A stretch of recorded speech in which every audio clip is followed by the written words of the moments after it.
यह कहानी एक दिव्यांग राजा की है जिसके राज्य में कोई भी परेशानी या समस्या नहीं थी।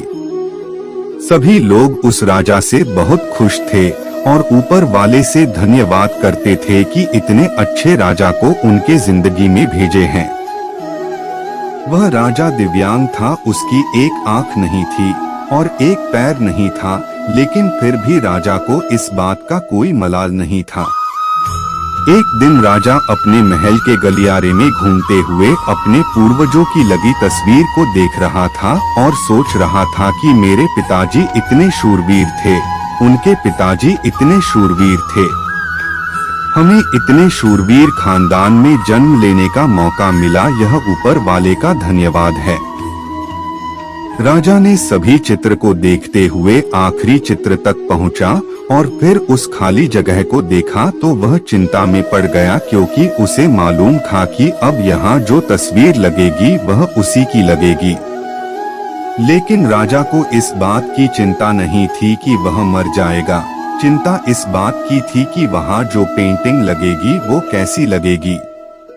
राजा का एक आंख और एक पैर ना होने की वजह से वह चिंता में पड़ गया और सोचने लगा कि इस गलियारे में इतने शानदार पेंटिंग लगी है, लेकिन मेरी एक आंख और एक पैर ना होने की वजह से मेरी ही तस्वीर सबसे खराब लगेगी और सबसे भद्दी दिखेगी।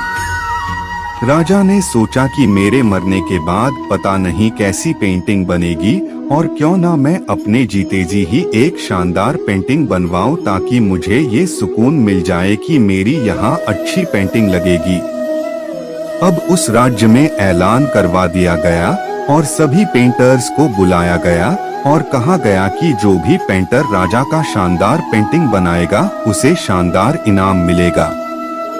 अब सभी पेंटर राज्य में आए और उन पेंटर को पता था कि अगर शानदार पेंटिंग बनेगा तो शानदार इनाम तो मिलेगा, लेकिन जिस राजा का एक आंख नहीं है, एक पैर नहीं है, उसका शानदार पेंटिंग कैसे बनेगा। पेंटर सोच रहे थे कि इनाम का तो पता नहीं, लेकिन अगर शानदार पेंटिंग नहीं बनी और राजा गुस्सा हो गया तो सजा मिलेगी, इसीलिए बड़े बड़े चित्रकार भी आगे नहीं आए। तभी उसमें से एक लड़का बोला, राजा साहब मैं आपकी पेंटिंग बनाना चाहता हूँ, मुझे 24 घंटे का वक्त दीजिए। अब सभी बड़े बड़े पेंटर हैरान हो गए कि ये लड़का क्या पेंटिंग बनाएगा और अगर राजा को पेंटिंग पसंद नहीं आई तो इसे सजा जरूर मिलेगी। राजा बोला, ठीक है, आप बना करके आइए। अगले दिन वह लड़का तस्वीर बनाकर लाने वाला था और दरबार पूरी तरह से भर चुका था। लोग दूर दूर से ये देखने के लिए आए थे कि वह लड़का कैसा पेंटिंग बनाकर लाएगा। अब लड़का जब उस राजा की पेंटिंग बनाकर लाया तो लोग आश्चर्यचकित रह गए। सब लोग जोर जोर से तालियां बजाने लगे, सीटी बजाने लगे और जब राजा ने उस पेंटिंग को देखा तो वह खुश हो गया और बोला कि वाह, इससे अच्छी पेंटिंग तो इस पूरे गलियारे में नहीं है। राजा ने उस लड़के को बहुत सारा इनाम दिया। अब आप सोच रहे होंगे कि उस राजा की क्या पेंटिंग बनी होगी जिसकी एक आंख नहीं है और एक पैर नहीं है, कैसा पेंटिंग बना होगा। उस तस्वीर में लड़के ने उस राजा को एक घोड़े पर सवार किया था।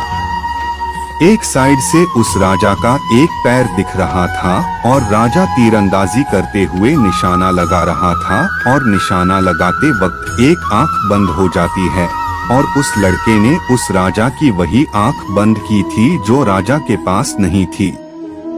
इस तरह से उस लड़के ने राजा को निशाना लगते हुए घोड़े के ऊपर सवार दिखाया, जिससे एक आंख बंद और एक ही पैर दिखाया और इतना शानदार पेंटिंग बनाया था कि वह अब तक की सबसे सर्वश्रेष्ठ पेंटिंग थी।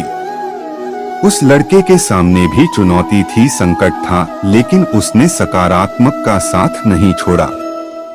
जिंदगी में आप जिस भी मुकाम पर हो, जिस भी संकट में फंस जाए, जिस भी स्थिति में हो, अगर आपने सकारात्मक का साथ कभी नहीं छोड़ा तो यकीन मानिए आप उस संकट से बाहर निकल आएंगे। जिंदगी में उम्मीद का साथ मत छोड़िए, क्योंकि जिसने उम्मीद का साथ छोड़ दिया तो फिर जिंदगी उसका साथ छोड़ देती है। हर पल सकारात्मक रहिए, खुश रहिए, ऊपर वाले के आशीर्वाद के साथ और अपनों के प्यार के साथ, अपनी अच्छी और सच्ची मेहनत के साथ कर दिखाओ कुछ ऐसा कि दुनिया करनी चाहे आपके जैसा।